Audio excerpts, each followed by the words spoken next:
ఇది జనం గొంతు. నేను మీ అనిల్ దేశాయ్. బంగ్లాదేశ్ను ఎలాగైనా విడగొట్టాల్సిందే అంటూ మన రక్షణ రంగ నిపుణులు గత కొంతకాలంగా భారత ప్రభుత్వానికి విజ్ఞప్తులు చేస్తున్నారు. ఎందుకు అంటే, ఎప్పుడైతే బంగ్లాదేశ్ తాత్కాలిక ప్రధానమంత్రిగా వ్యవహరిస్తున్న యూనస్ చైనాకు వెళ్ళి చైనాకు జరిగిన సమావేశంలో మాట్లాడుతూ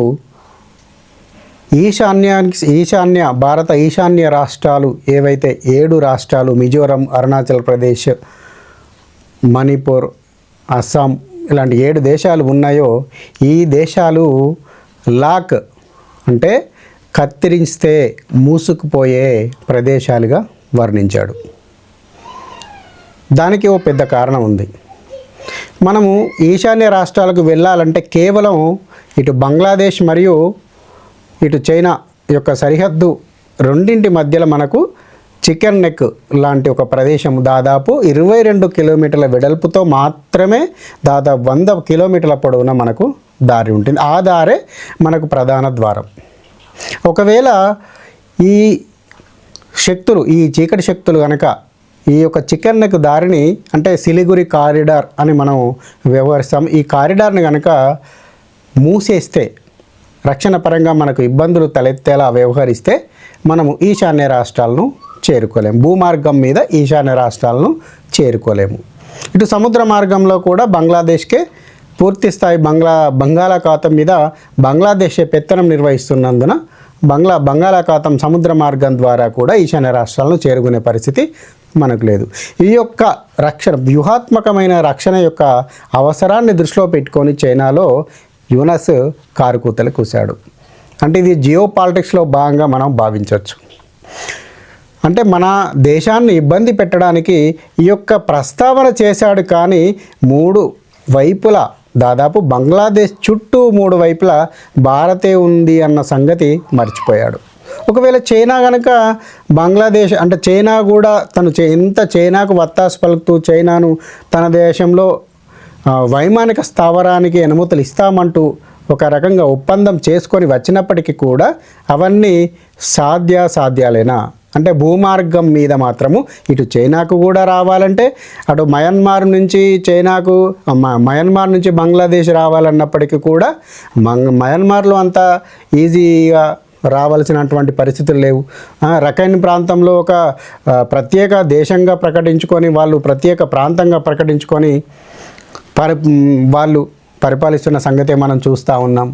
అంటే ఇటు చైనాకు కూడా ఏమాత్రం అది ఆమోదయోగ్యం కాకుండానే బంగ్లాదేశ్ పరిస్థితి ఉంది. కానీ ఎంత చేసినా చింత చచ్చిన పులుపు చావదు అన్నట్లుగా టెర్రరిజం మూలాలు లేదా కొన్ని చీకటి శక్తుల యొక్క ఆలోచన ప్రేరణతో ఈ యూనస్ ఈ విధంగా కారుకూతలు కూశాడు.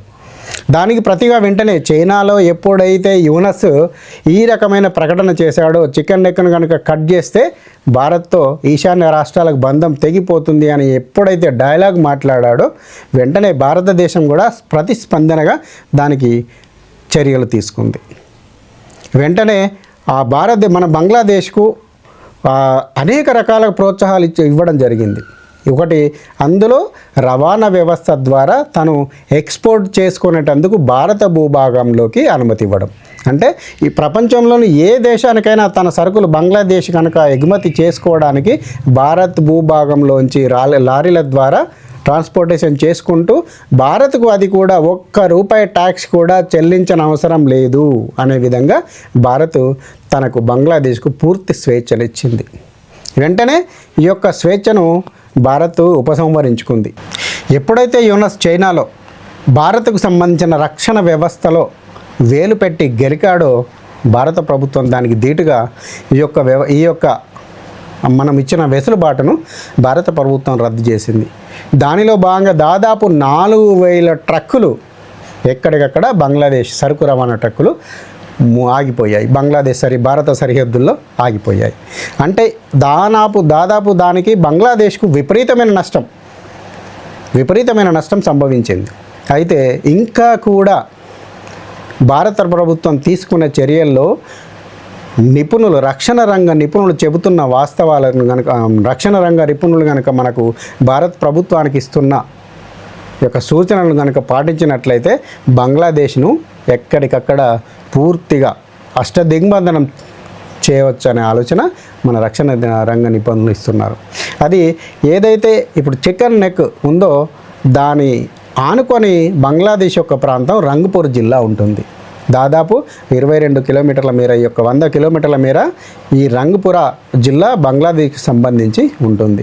ఇందులో మెల్లమెల్లగా బంగ్లాదేశ్లోని హిందువులను క్రిస్టియన్లందరినీ కూడా ఇక్కడ నివాసాలు ఏర్పరచుకోమని ప్రోద్బలించడం, అదేవిధంగా సైనిక చర్య ద్వారా ఈ యొక్క రంగపుర జిల్లాను స్వాధీనం చేసుకోవడం లాంటి ప్రయత్నాలు మనము చేయొచ్చు అనేది వారి యొక్క ఆలోచన.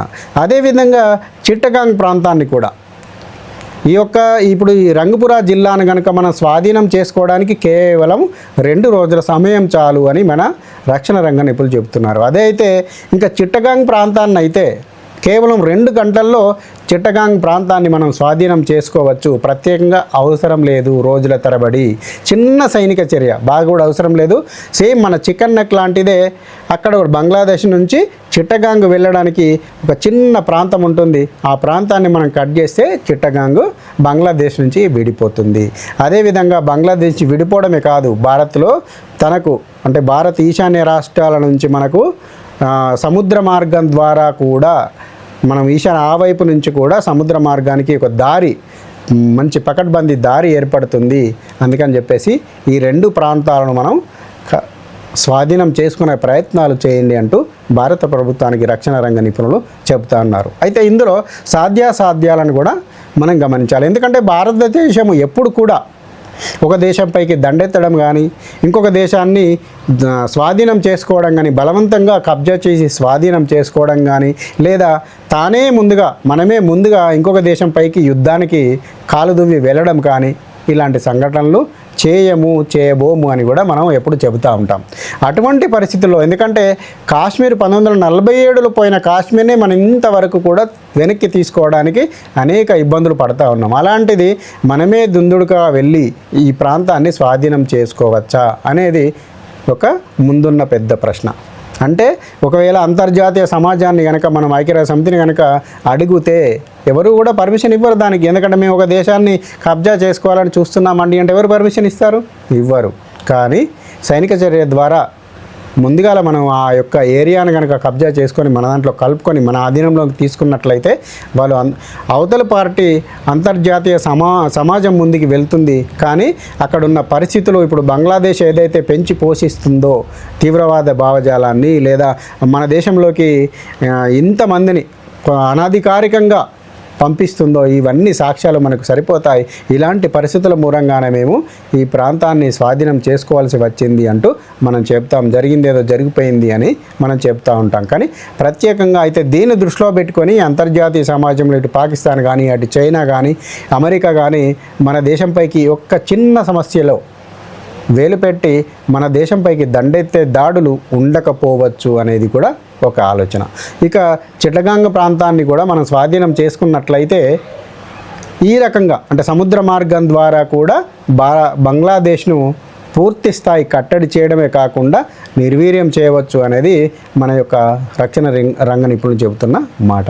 ఇంతే కాకుండా ఇంకొక కూడా సూక్ష్మమైన ఆలోచన ఉంది. ఎందుకంటే ఇవాళ వస్త్ర వ్యాపారంలో చైనా మొదటి స్థానంలో ఉండగా బంగ్లాదేశ్ అంత చిన్న దేశమైనప్పటికీ కూడా బంగ్లాదేశ్ 2వ స్థానంలో ఉంది. మన దేశానికి వచ్చేసరికి మనము ఇంత పెద్ద విస్తీర్ణంలో ఉన్నప్పటికీ కూడా మనము అంతర్జాతీయంగా వస్త్ర వ్యాపార ఎగుమతి స్థానంలో మన దేశము 6వ స్థానంలో ఉంది. ఇవన్నింటిని కూడా దృష్టిలో పెట్టుకొని మనం ఏదైతే ఈ కార్యం కనుక మనము ఇటు స్వాధీనం చేసుకోవడము గనక జరిగినట్లయితే వస్త్ర వ్యాపారంలో మనం యథావిధిగా 3వ స్థానానికి చేరవచ్చు అనేది కూడా ఇటు వ్యాపార వర్గాలు కూడా చెబుతున్నమాట. ఇదే ఎందుకు అంటే చిట్టగాంగ్లో ఉన్న వ్యాపార వర్గాలు కూడా ఇప్పటికీ కూడా ఇటు మణిపూర్తో త్రిపురతో సత్సంబంధాలను ఎప్పుడు రాకపోకలు యథావిధిగా అంటే మన ఒక మామ ఇంటికి అల్లుడు వచ్చినట్టుగా, అల్లుడింటికి మామ వచ్చినట్లుగా ఎప్పుడు రాకపోకలు సాగిస్తూనే ఉంటారు. అయితే ఇక్కడున్న వ్యాపార వర్గాలు అక్కడికి, అక్కడున్న వ్యాపార వర్గాలు ఇక్కడికి, త్రిపుర నుంచి అటు ఇటు ఎప్పుడు అంటే ఎలాంటి పత్రాలు ఏమి లేకుండా కూడా వస్తూ పోతూ ఉంటూ తమ కార్యక్రమాలను నిర్వహిస్తూ ఉంటారు. దానివల్ల అక్కడున్న వారు కొంతమంది కూడా మేము ఇండియాలో కలవడానికి సిద్ధమే అనే సంకేతాలు ఇస్తూ ఉన్నారు. మళ్ళీ ఇంకొక అత్యంత ముఖ్యమైన విషయం కూడా, మనము ఏదైతే కొన్ని చీకటి శక్తులు అంతర్జాతీయంగా కుట్రలు పన్నుతూ ఈ యొక్క త్రిపుర, చిట్టగాంగ్, అదేవిధంగా మయన్మార్లోని ఒక చిన్న ప్రాంతానికి సంబంధించిన ఏరియాను కలుపుతూ ఒక ప్రత్యేక క్రైస్తవ దేశం ఏర్పాటు చేయాలని, జోరం పేరిట ఏర్పాటు చేయాలని కూడా వారు చీకటి శక్తులు కుట్రలు పన్నుతూ ఉన్నాయి. ఈ కుట్రలను కూడా మనం ఛేదించినట్లుగా అవుతూ ఉంటుంది. మనకు కూడా ఇటు రక్షణ రంగ పరంగా, వ్యాపార పరంగా, అంతర్జాతీయ సమాజం ముందు వీళ్ళందరూ కూడా ఎవరు కూడా మన ఇప్పుడు చికెన్ నెక్ పేరుతో మనల్ని ఒక బలహీనతతో మనకున్న ఒక చిన్న బలహీనతతో ఆడుకోవడం కూడా దూరం అవుతుంది అనే వ్యూహాత్మక ఆలోచనలు రేకిస్తూ ఉన్నారు.